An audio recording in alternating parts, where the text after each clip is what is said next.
देखो शिखरे आपणଙ୍କୁ स्वागत।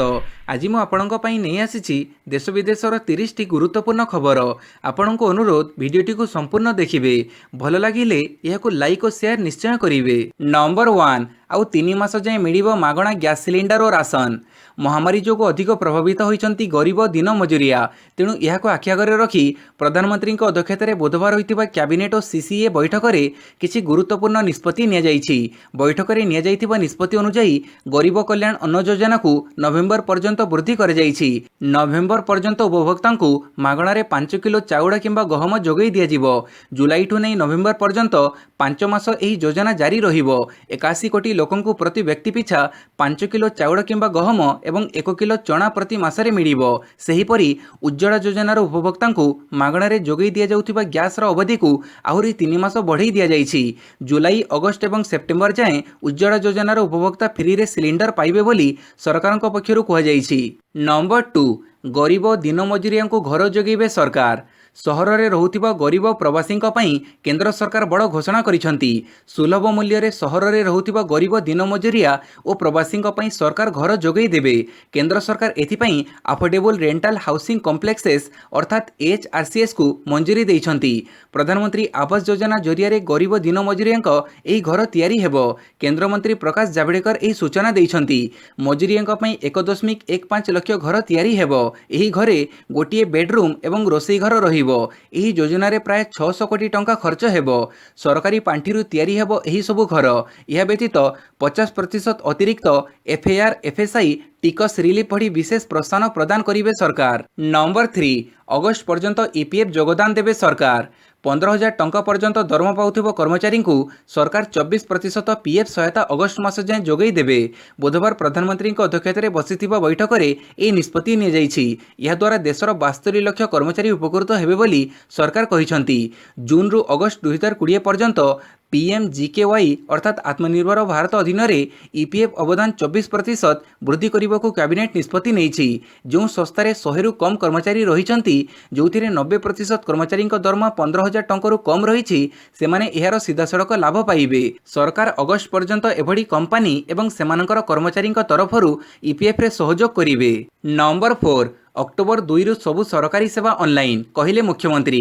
मुख्यमंत्री नवीन पट्टनायक गृह एवं साधारण प्रशासन विभाग पई 5टी पदक्षेप अधीन रे 8टी टेक्नोलोजी चालित प्रक्रिया आरंभ करिसंती। राज्य पई तांको दृष्टिकोण दर्शाई मुख्यमंत्री कहिसंती जे आमको निश्चित करिबाकू पड़िबो जे समस्त जनसेवा ऑनलाइन रे उपलब्ध हेबो एवं एथिपई कोनोसी नागरिक सरकारी कार्यालय को आसीबा आवश्यक करिवे नाही। आसंता अक्टोबर 2 2020 सुधा समस्त जनसेवा को ऑनलाइन रे उपलब्ध निश्चित करिबाकू समस्त विभाग निर्देश देइछंती। जनसेवा पई काली आरंभ होइतिबा टेक्नोलोजी समाधान गुड़िक हेउछि Bhubaneswar land use intelligence system, e Pravesh, e भवन, ई अतिथि, मानव संबल परिचालन व्यवस्था 2.0, एचआरएमएस मोबाइल ऐप, मोकदमा परिचालन व्यवस्था एवं ऑनलाइन मॉड्यूल। नंबर 5 राज्य में काली 527 जन पॉजिटिव चिन्हट, आरोग्य हेले 303 आक्रांत। राज्य में काली पुणी 527 जन पॉजिटिव चिन्हट हेबा फଳରେ एबे राज्य में मोट आक्रांतक संख्या 10,624 को वृद्धि पाइछि। एमानक भितरु 199 जन स्थानीय संक्रमित थिबा बेले अवशिष्ट 338 जन संगरोध केन्द्रर बोली जणा जाइछि। काली गंजाम जिल्लारू सर्वाधिक 215 जन, अनुगुड़ जिल्लारू 1, बालेश्वर जिल्लारू 26, बरगड़ जिल्लारू 1, भद्रक जिल्लारू 2, बलांगीर जिल्लारू 21, कटकरू 17, ढेंकानालरू 1, गजपतिरू 3, जगतसिंहपुर 4, जाजपुर 25, झारसुगुड़ारू 4, केन्द्रापड़ारू 5, केन्दुझरु 7, खोर्धारू 50, कोरापुटरू 6, मालकानगिरी 3, मयूरभंजरू 10, नवरंगपुर 3, नयगड़ू 18, नुआपड़ू 4, पुरी जिल्लारू 16, रायगड़ू 1, संबलपुर 1, सोनपुर 5, सुंदरगढ़ 78 जन पॉजिटिव चिन्हट होइछंती। महामारी काली आरोग्य हेले 303 आक्रांत। एमानको मिसई मोट 7,006 जन आरोग्य होई घर को फेरिछंती। पाणीपाग सूचना आगामी 3 दिन पर्यंत राज्यर बहु जिले में रही वर्षा संभावना। आगामी 3 दिन पर्यंत अर्थात 11 तारिख शनिवार अपराह्न मध्य राज्यर बहु जिले में वर्षा संभावना रही।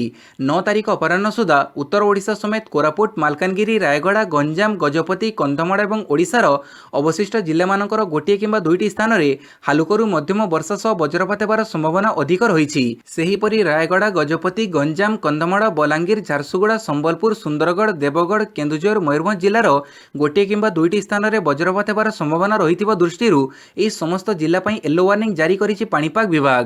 ଅନ୍ୟପକ୍ଷରେ 10 ତାରିଖ ଶୁକ୍ରବାର ଅପରାହ୍ନ ମଧ୍ୟରେ ଆଭ୍ୟନ୍ତରୀଣ ଓଡ଼ିଶା ସमेତ ଉପକୂଳ ଓଡ଼ିଶାର କିଛି ସ୍ଥାନରେ ହାଲୁକା ବର୍ଷା ଏବଂ ମଧ୍ୟମ ବର୍ଷା ସହ ବଜ୍ରପାତ ହେବାର ସମ୍ଭାବନା ଅଧିକ ରହିଛି। ଏହି ସମୟ ମଧ୍ୟରେ ସୁନ୍ଦରଗଡ଼, ଦେଓଗଡ଼, ଅନୁଗୁଳ, କେନ୍ଦୁଝର ଜିଲ୍ଲାର ଗୋଟିଏ କିମ୍ବା ଦୁଇଟି ସ୍ଥାନରେ ପ୍ରବଳ ବର୍ଷା ହେବାର ସମ୍ଭାବନା ରହିଛି। ନମ୍ବର 6 ଋଣ ସୁଧ କମାଇଲା SBI. State Bank of India ପକ୍ଷରୁ MCLR ବା ଋଣ ଉପରେ ସୁଧହାର ହ୍ରାସ ନେଇ ନିଷ୍ପତ୍ତି ନିଆଯାଇଛି। ଆଗାମୀ 3 ମାସ ଅବଧିର ଋଣ ଉପରେ ବ୍ୟାଙ୍କ 5ରୁ 10 ବେସିସ୍ ପଏଣ୍ଟ ହ୍ରାସ କରିବ ବୋଲି ଜଣାପଡ଼ିଛି। ଏହି ହ୍ରାସ ଫଳରେ ବ୍ୟାଙ୍କର ସୁଧହାର 6.65%କୁ ହ୍ରାସ ଘଟିଛି। ଘରୋଇ ବଜାରରେ ଚାହିଦା ଏବଂ ଋଣ ଅଭିବୃଦ୍ଧିକୁ ଉତ୍ସାହିତ କରିବା ଲାଗି ଏଭଳି ପଦକ୍ଷେପ ଗ୍ରହଣ କରାଯାଇଛି। ଏହା ବ୍ୟାଙ୍କର ଲଗାତାର 14ତମ MCLR ହ୍ରାସ। ଚଳିତ ମାସ 10 ତାରିଖରୁ ଏହା କାର୍ଯ୍ୟକାରୀ ହେବ ବୋଲି SBI ପକ୍ଷରୁ ସୂଚନା ଦିଆଯାଇଛି। ନମ୍ବର 7 ନିଯୁକ୍ତି ମିଳିବ, ନୂଆ ପଦବୀ ସୃଷ୍ଟି ହେବନି, କହିଲେ ସରକାର। ଗତକାଲି କୋଭିଡ୍-19 ସଂକ୍ରମଣ ହେତୁ ଓଡ଼ିଶାର ଅର୍ଥନୀତି ପ୍ରଭାବିତ ହୋଇଥିବା ପରିପ୍ରେକ୍ଷୀରେ ରାଜ୍ୟ ସରକାର ଏକ ବଡ଼ ଧରଣର କଟକଣା ଜାରି କରିଥିଲେ। ଅନ୍ୟାନ୍ୟ କଟକଣା ସହିତ ଆସନ୍ତା 2 ବର୍ଷ ପାଇଁ ସରକାରୀ ସ୍ତରରେ ସ୍ୱାସ୍ଥ୍ୟ ବିଭାଗର ନିଯୁକ୍ତିକୁ ଛାଡ଼ିଦେଲେ କୌଣସି ବି ସରକାରୀ ବିଭାଗରେ ଜଣେ ହେଲେ ବି କେହି ନିଯୁକ୍ତି ପାଇପାରିବେ ନାହିଁ ବୋଲି ରାଜ୍ୟ ସରକାରଙ୍କ ଅର୍ଥ ବିଭାଗ ଘୋଷଣା କରିଥିଲା। ତେବେ ଏହାକୁ ବିରୋଧୀ ଦଳଙ୍କ ପକ୍ଷରୁ କଡ଼ା ସମାଲୋଚନା କରାଯାଇଥିଲା। ଏହାପରେ ସରକାରୀ ନିଯୁକ୍ତି ନେଇ ସ୍ପଷ୍ଟୀକରଣ ଜାରି କରିଛନ୍ତି ରାଜ୍ୟ ସରକାର। ଅର୍ଥ ବିଭାଗ ଅନୁସାରେ ସରକାରୀ ସ୍ତରରେ ଚାଲିଥିବା ସମସ୍ତ ନିଯୁକ୍ତି ପ୍ରକ୍ରିୟା ଜାରି ରହିବ ଏବଂ ଖାଲି ପଡ଼ିଥିବା ସରକାରୀ ପଦବୀକୁ ମଧ୍ୟ ପୂରଣ କରାଯିବ। ନୂଆ ପଦବୀ ସୃଷ୍ଟି ଉପରେ କେବଳ କଟକଣା ଲାଗିଛି ବୋଲି ସ୍ପଷ୍ଟ କରିଛି ଅର୍ଥ ବିଭାଗ। ନମ୍ବର 8 ଘୁଞ୍ଚିଲା ଓଜେଇ ଆବେଦନ ଅବଧି। ଓଡ଼ିଶା ଯୁଗ୍ମ ପ୍ରବେଶିକା ପରୀକ୍ଷା ଅର୍ଥାତ୍ ଓଜେଇ ପାଇଁ ଆବେଦନ ସମୟ ଘୁଞ୍ଚା ଯାଇଛି। ଏନେଇ ଓଜେଇର ଅଧୀକ୍ଷକଙ୍କ ପକ୍ଷରୁ ବୁଧବାର ସୂଚନା ମିଳିଛି। ରାଜ୍ୟରେ ବର୍ତ୍ତମାନ ମହାମାରୀ ସ୍ଥିତିକୁ ଦୃଷ୍ଟିରେ ରଖି ଆବେଦନ ଏବଂ ଫି ଦାଖଲ ଅବଧିକୁ ବୃଦ୍ଧି କରାଯାଇଛି। ଛାତ୍ରଛାତ୍ରୀମାନେ ଅନଲାଇନରେ ଜୁଲାଇ 25 ତାରିଖ ପର୍ଯ୍ୟନ୍ତ ଆବେଦନ କରିପାରିବେ। ଏଥିସହିତ ଫି ଦାଖଲ ସମୟସୀମା ଜୁଲାଇ 31 ତାରିଖ ପର୍ଯ୍ୟନ୍ତ ବୃଦ୍ଧି କରାଯାଇଛି। ତେବେ ପରୀକ୍ଷା କାର୍ଯ୍ୟସୂଚୀ ଆଡମିଟ୍ କାର୍ଡ ଡାଉନଲୋଡ୍ କରିବା ନେଇ ପରବର୍ତ୍ତୀ ସମୟରେ ଛାତ୍ରଛାତ୍ରୀଙ୍କୁ ଅବଗତ କରାଯିବ। ନମ୍ବର 9 ଜୁଲାଇ 31 ପର୍ଯ୍ୟନ୍ତ ସରକାରୀ କର୍ମଚାରୀଙ୍କୁ ଭୁବନେଶ୍ୱରରେ ଅଫିସ୍ ମନା। ରାଜ୍ୟରେ ମହାମାରୀ ସଂକ୍ରମଣ ମାମଲା ବୃଦ୍ଧି ପାଉଥିବାକୁ ଦୃଷ୍ଟିରେ ରଖି ରାଜ୍ୟ ସରକାର କାଲି ସରକାରୀ କର୍ମଚାରୀଙ୍କ ଅଫିସ୍ ଆସିବା ଉପରେ କଟକଣା ଜାରି କରିଛନ୍ତି। ସାଧାରଣ ପ୍ରଶାସନ ବିଭାଗ ପକ୍ଷରୁ ଜାରି ନିର୍ଦ୍ଦେଶନାମା ଅନୁସାରେ ରାଜ୍ୟରେ କୋଭିଡ୍ ସଂକ୍ରମଣ ମାମଲା ବୃଦ୍ଧି ପାଉଥିବାକୁ ଦୃଷ୍ଟିରେ ରଖି କଟକ ମହାନଗର ନିଗମ ଓ ଖୋର୍ଦ୍ଧା ପୌରାଞ୍ଚଳକୁ ଛାଡ଼ି ଅନ୍ୟ ସ୍ଥାନରୁ ଆସୁଥିବା ସରକାରୀ କର୍ମଚାରୀମାନଙ୍କୁ ଜୁଲାଇ 31 ତାରିଖ ପର୍ଯ୍ୟନ୍ତ ଭୁବନେଶ୍ୱର ସ୍ଥିତ ସରକାରୀ ଅଫିସକୁ ନ ଆସିବା ନିମନ୍ତେ ନିର୍ଦ୍ଦେଶ ଦିଆଯାଇଛି। ଏହି ନିର୍ଦ୍ଦେଶନାମା ତତ୍କାଳ ପ୍ରଭାବରୁ ଲାଗୁ ହେବ। ସୂଚନାଯୋଗ୍ୟ, ଭୁବନେଶ୍ୱରରେ ବିଭିନ୍ନ ସରକାରୀ ଅଫିସରେ କାର୍ଯ୍ୟରତ କର୍ମଚାରୀମାନେ ଦୈନିକ ରାଜ୍ୟର ବିଭିନ୍ନ ସ୍ଥାନରୁ ଯାତାୟାତ କରିଥାନ୍ତି। ନମ୍ବର 10 CBSE ସିଲାବସରୁ ସଂଘୀୟ ବ୍ୟବସ୍ଥା, ଧର୍ମନିରପେକ୍ଷତା ଓ ଗଣତାନ୍ତ୍ରିକ ଅଧିକାର ବାଦ। ମହାମାରୀ ପାଇଁ କେନ୍ଦ୍ର ସରକାରଙ୍କ ସହ ମିଶି CBSE ନବମରୁ ଦ୍ୱାଦଶ ଶ୍ରେଣୀର ସିଲାବସକୁ 30% ହ୍ରାସ କରିଛି। ତେବେ CBSE ସିଲାବସରୁ ମୁଖ୍ୟ ବିଷୟ ଯଥା ଗଣତାନ୍ତ୍ରିକ ଅଧିକାର, ଭାରତରେ ଖାଦ୍ୟ ସୁରକ୍ଷା, ସଂଘୀୟ ବ୍ୟବସ୍ଥା, ନାଗରିକତ୍ୱ ଓ ଧର୍ମନିରପେକ୍ଷତାକୁ ବାଦ ଦେଇଛି। ପିଲାମାନଙ୍କ ପାଇଁ ଏହି ବିଷୟରେ ଜାଣିବା ଅତ୍ୟନ୍ତ ଜରୁରୀ ଥିବାବେଳେ କାହିଁକି ଚାପ ହ୍ରାସ କରିବା ଆଡ଼ରେ ମୁଖ୍ୟ ବିଷୟକୁ ବାଦ ଦିଆଗଲା ତାକୁ ନେଇ ପ୍ରଶ୍ନ ଉଠିଛି। ଏକାଦଶ ଶ୍ରେଣୀର ରାଜନୀତି ବିଜ୍ଞାନ ସିଲାବସରୁ ସମ୍ପୂର୍ଣ୍ଣ ଭାବେ ହଟେଇ ଦିଆଯାଇଥିବା ବିଷୟବସ୍ତୁଗୁଡ଼ିକ ମଧ୍ୟରେ ସଂଘୀୟ ବ୍ୟବସ୍ଥା, ନାଗରିକତ୍ୱ, ଜାତୀୟତାବାଦ ଓ ଧର୍ମନିରପେକ୍ଷତା ରହିଛି। ସ୍ଥାନୀୟ ସରକାର ବିଷୟର ମାତ୍ର 2ଟି ୟୁନିଟ୍କୁ ବାଦ ଦିଆଯାଇଛି। ସେଗୁଡ଼ିକ ହେଲା କ'ଣ ପାଇଁ ଆମେ ସ୍ଥାନୀୟ ସରକାର ଦରକାର କରୁଛେ ଓ ଭାରତରେ ସ୍ଥାନୀୟ ସରକାରଙ୍କ ଅଭିବୃଦ୍ଧି। ଦ୍ୱାଦଶ ଶ୍ରେଣୀ ରାଜନୀତି ବିଜ୍ଞାନ ସିଲାବସରୁ CBSE security in the contemporary world, environment and natural resources, social and new social movements in India and regional aspirations ବିଷୟଗୁଡ଼ିକୁ ସମ୍ପୂର୍ଣ୍ଣ ଭାବେ ବାଦ ଦେଇଛି। ପ୍ଲାନ୍ ଡେଭଲପମେଣ୍ଟ ବିଷୟବସ୍ତୁରୁ ଭାରତୀୟ ଅର୍ଥନୀତି ବିକାଶର ପରିବର୍ତ୍ତିତ ନେଚର ଯୋଜନା କମିଶନ ପଞ୍ଚବାର୍ଷିକ ଯୋଜନାକୁ ବାଦ ଦିଆଯାଇଛି। ଭାରତର ବୈଦେଶିକ ନୀତି ବିଷୟରୁ ପାକିସ୍ତାନ, ବାଂଲାଦେଶ, ନେପାଳ, ଶ୍ରୀଲଙ୍କା, ମିଆଁମାର ସହ ଭାରତର ସମ୍ପର୍କ କ'ଣ ତାକୁ ମଧ୍ୟ ସିଲାବସରୁ ହଟେଇ ଦିଆଯାଇଛି। ନବମ ଶ୍ରେଣୀ ସିଲାବସର ରାଜନୀତିକ ବିଜ୍ଞାନ ସିଲାବସରୁ ଗଣତାନ୍ତ୍ରିକ ଅଧିକାର ଓ ଭାରତୀୟ ସମ୍ବିଧାନର ଆକାର ବିଷୟକୁ ପିଲାମାନେ ଆଦୌ ପଢ଼ିବେ ନାହିଁ। ଅର୍ଥନୀତି ସିଲାବସର ଭାରତର ଖାଦ୍ୟ ସୁରକ୍ଷା ବିଷୟକୁ ବାଦ ଦିଆଯାଇଛି। ଦଶମ ଶ୍ରେଣୀ ସିଲାବସରୁ ଗଣତନ୍ତ୍ର ଓ ବିବିଧତା, ଜାତି, ଧର୍ମ, ଲିଙ୍ଗ ଓ ଗଣତନ୍ତ୍ର ଆଧାରରେ ଥିବା ଚ୍ୟାଲେଞ୍ଜ ବିଷୟକୁ ବାଦ ଦିଆଯାଇଛି। ନମ୍ବର 11 15 ନେତାଙ୍କୁ ବିଜେଡିର ବରିଷ୍ଠ ସାଧାରଣ ସମ୍ପାଦକ ଦାୟିତ୍ୱ। मुख्यमंत्री नवीन पट्टनायक 15 जन वरिष्ठ नेता बीजेडी वरिष्ठ साधारण संपादक भाव नियुक्ति दे विभिन्न दायित्व मध्य बंटन करिसेंती। एने बीजेडी पक्षरु विज्ञप्ति जारी होईछि। नृसिंह साहू को आंचलिक उन्नयन दायित्व दिया जाइछि। सेहीपरि अशोक चंद्र पंडा, कड़िकेश नारायण सिंहदेव, प्रीतिरंजन घड़ाई को सामाजिक कल्याण दायित्व दिया जाइछि। अरुण कुमार साहू और रोहित पुजारी को कला संस्कृति और मानव संबल दायित्व दिया जाइछि। सेहीपरि अतनु सब्यसाची नायक को ओडिशा मो परिवार, रविनंद एवं राजेंद्र ढोलकिया को परिवेश, प्रताप जेना और नवकिशोर दास को सशक्त ओडिशा दायित्व मिली। सेहीपरि रमेश माझी और सरोजिनी हेम्ब्रम को आदिवासी और संख्यालघु व्यापार, शशिभूषण बेहेरा को महिला सशक्तिकरण अनुसूचित जाति कल्याण एवं सुमित्रा जेना को महिला सशक्तिकरण व्यापार दायित्व दिया जाइछि। नंबर 12 ब्रह्मपुर एमकेसीजी मेडिकल रो ओपीडी बंद। एमकेसीजी मेडिकल कॉलेज और हॉस्पिटल रे ओपीडी बंद। जिले में संक्रमण बढ़ुथिबारु जनस्वार्थ को दृष्टि रे रखी एभली पदक्षेप नेछि प्रशासन। ट्वीट करी गंजाम जिलापाल कार्यालय पक्षरु सूचना दिया जाइछि। हॉस्पिटल परिसर रे प्रवेश उपरे किछि कटकणा जारी होइछि। केवल गुरुतर रोगी और स्टाफ को कैंपस भीतर को जीवक अनुमति मिलिबो। रोगी जड़े संपर्क भीतर को जाइपारे। मुख्य फाटक को छाड़ी अन्य समस्त प्रवेश पथ बंद करा। मेडिकल परिसर रे कर्मचारी, रोगी और अटेंडेंट मास्क पिंधिबा बाध्यतामूलक। नियमर उल्लंघन कले जरिमाना आदाय हेबो। नंबर 13 गंजाम जिलार कौनसी स्टेशन रे अटकिबो नाही ट्रेन। महामारी संक्रमण जनित स्थिति को नजर रखी गंजाम जिले में थिबा समस्त रेल स्टपेज रे यात्रीवाही ट्रेन रहणी को तुरंत रद्द करने को कहुଯାଇଛି। काली राज्य सरकार को वाणिज्य परिवहन विभाग पक्षरु एक चिठी जरिए पूर्वतट रेलपथ साधारण परिचालकों को एने सूचना दी जाइछि। गंजाम जिले में महामारी आक्रांतों संख्या दिनक दिन बढ़िबारे लागिथिया बेले परिस्थिति को दृष्टि रे रखी एही नियम को तुरंत लागू करबा पई वाणिज्य एवं परिवहन विभाग पक्षरु कहुଯାଇଛି। नंबर 14 राज्य में काली प्राण हरइले आउ 6 संक्रमित, मृत्यु संख्या 48 को वृद्धि। राज्य में आउ 6 जन भूताणु संक्रमितंकर मृत्यु होईछि। या फଳରେ राज्य में मृत्यु संख्या 48 को वृद्धि पाइछि।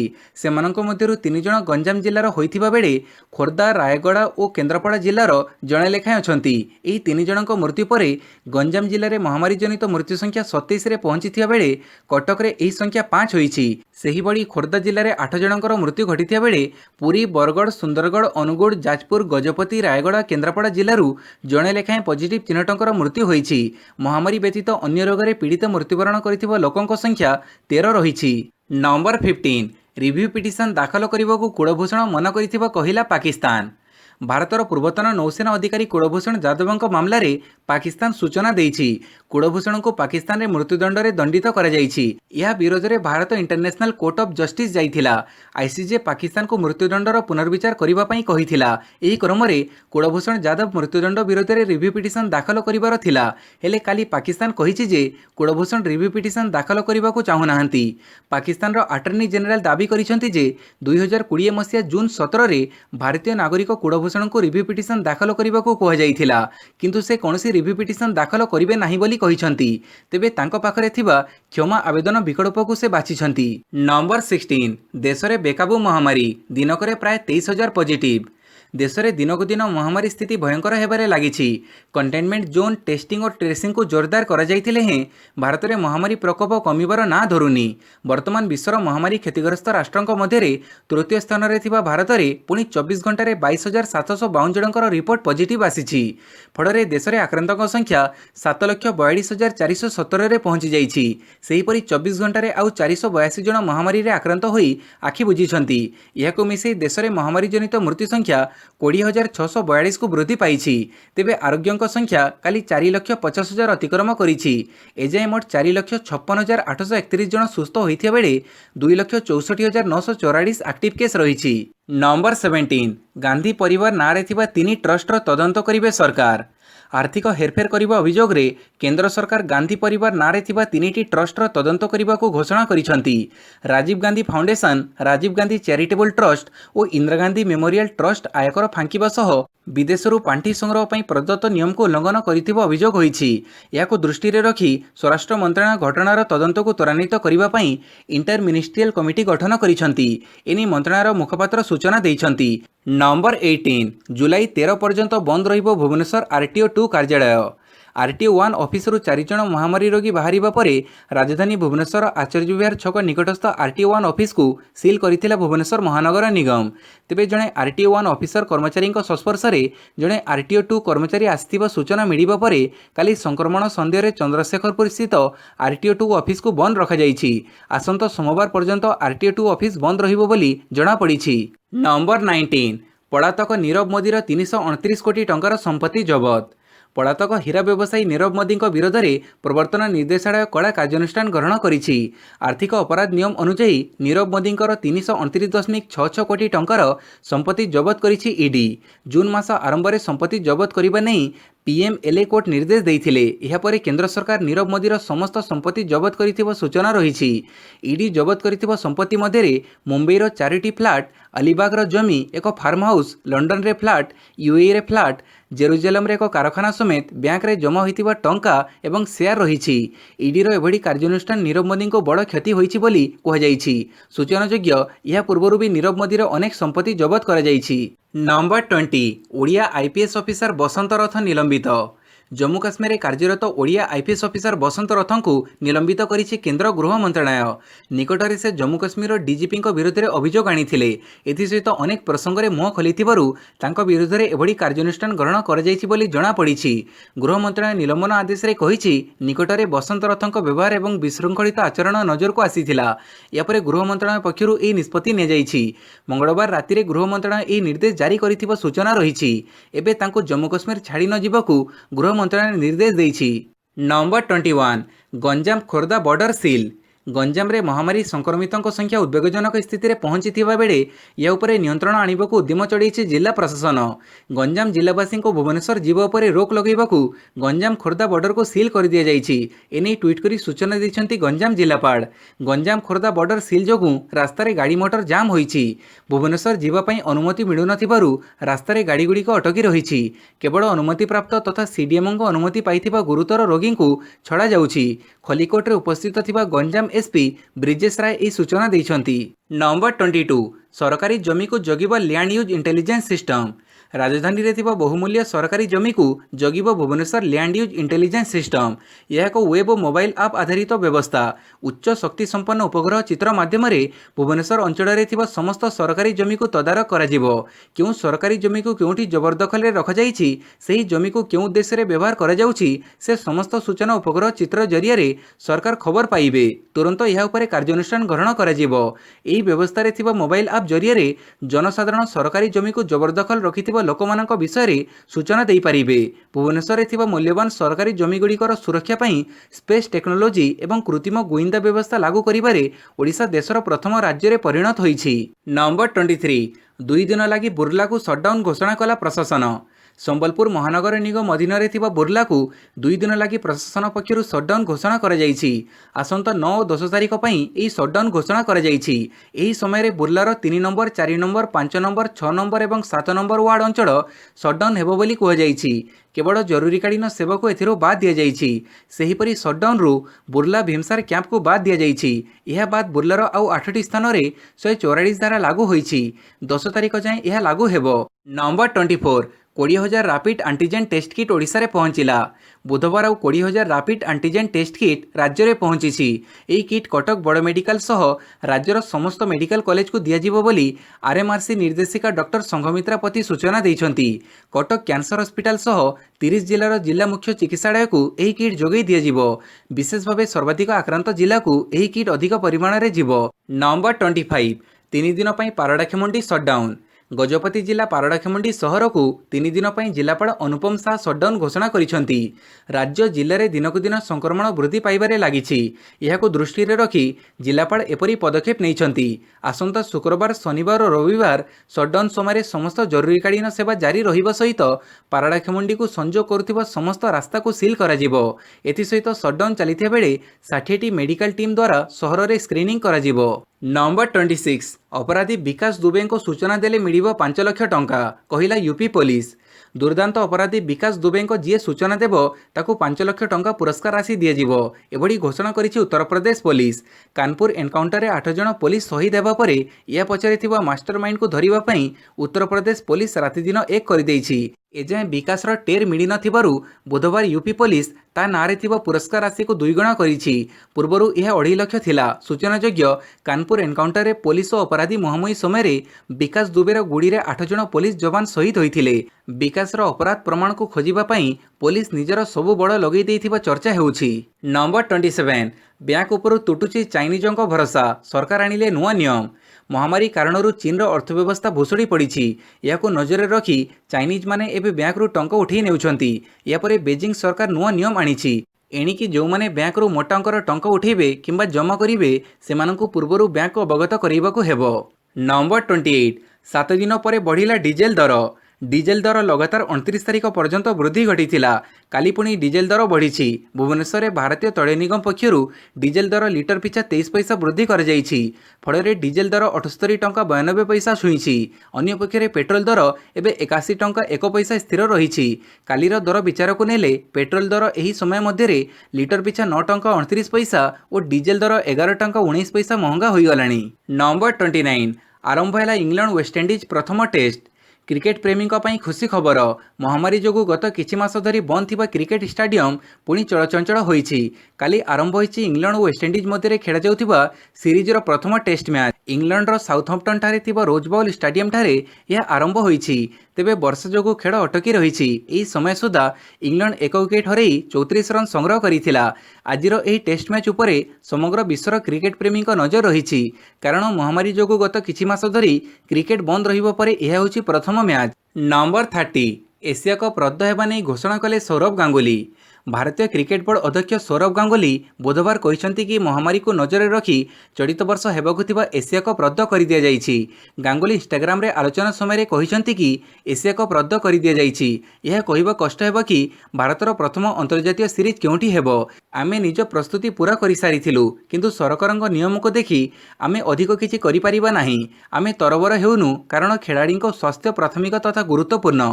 आमे मासिक रूपे एने समीक्षा करूछु। भिडियोटी संपूर्ण देखिथिबारु बहुत बहुत धन्यवाद।